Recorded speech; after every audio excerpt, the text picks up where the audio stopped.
I would just like to turn briefly and just about finally to your review of the Palm Island inquiry. Yeah. Now, that wasn't too long ago, in fact. You were brought in to that. You were brought in to basically look into the circumstances of Mulrunji Dumaji's death in custody at the hands of a police sergeant. There was a book written not long ago called The Tall Man, which you may well have read or have heard about.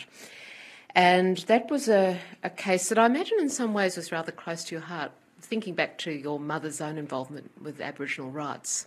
And this has been a very messy case too in Queensland, a messy and protracted case where it's gone back and forth. And I know that the Attorney-General up in Queensland, Kerry Shine, the then Attorney-General, confirmed that he'd received your legal opinion in relation to possible charges resulting from Mulrunji's death on Palm Island in 2004. I just wondered if you would like to make some observations about that particular case. Well, it was important because it raised the issues whether the Aborigines would have white man's justice in a procedural sense.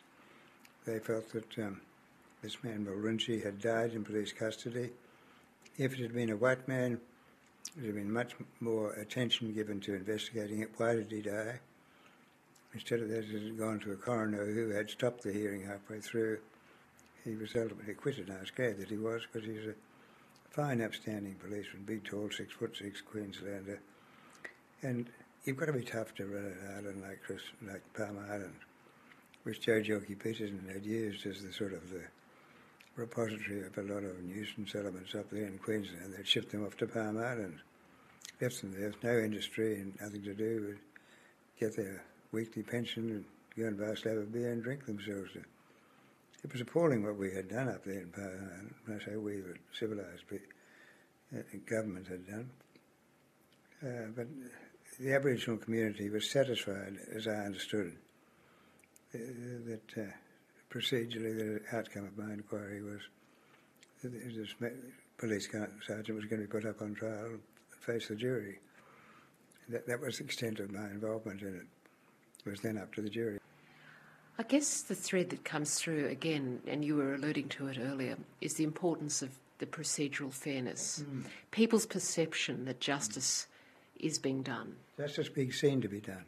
It's a great word. It's an old English phrase. Justice must be seen to be done. Must be done, but must be manifestly seen to be done. That's I think the correct exposition of it. If people can see the things happening and understand whether, well then they may disagree violently, but at least the understanding is there. And that's an example of that. And we still have a thirst for that. I had a case, a mediation actually it was, not long ago. School teacher, northwestern New South Wales, a school with boys and girls. And she was out one night in the local town, recognising that some of her former boys at the school, in quite an innocent, non-aggressive way. She picked up other police, and they were all run in. Turned out the boys were on drugs. They had some drugs on them, so they were all put up, prosecuted. Big headlines in the local paper. Now, she hadn't been involved in the drugs at all. It was simply the boys had some drugs on them.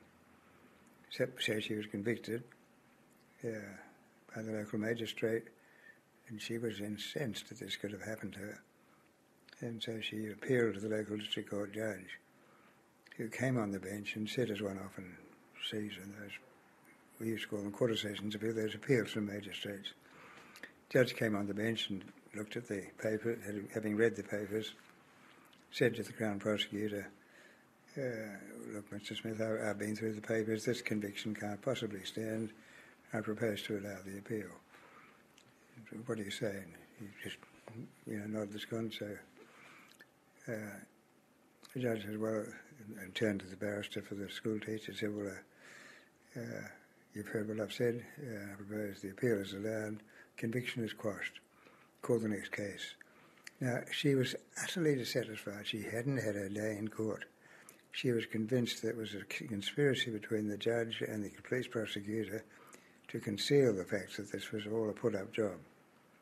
That there hadn't been any drugs found on her or the boys. It was all, superficially, it was an unjust conviction.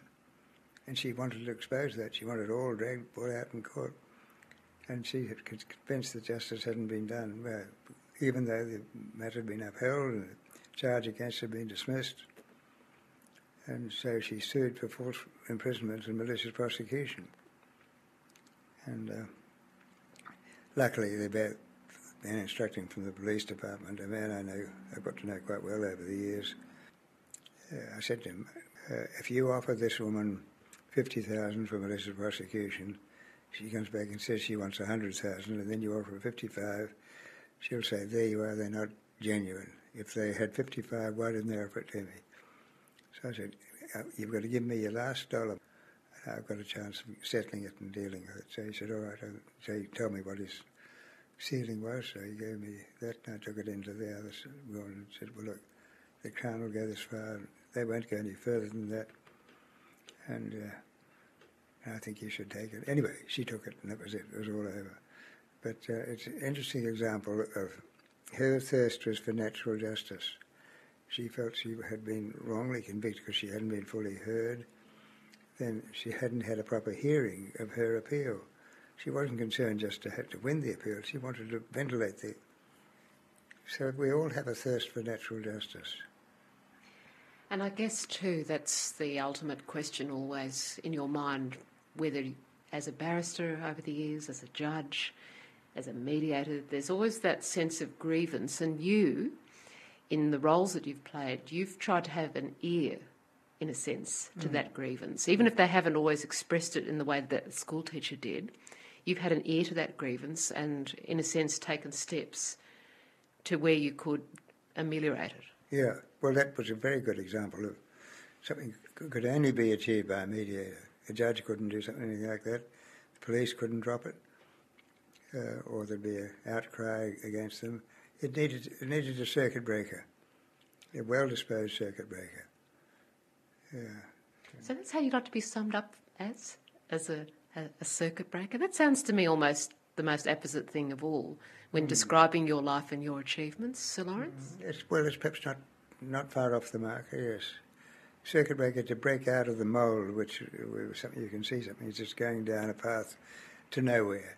If you can see, look, let's stop it, stand up, let's rethink this, and we'll look at this objectively and with understanding and see if we can come up with an answer. And are there enough mini Sir Laurences following in your footsteps now? Well, mediation is taking off a bit, but it's an interesting philosophy.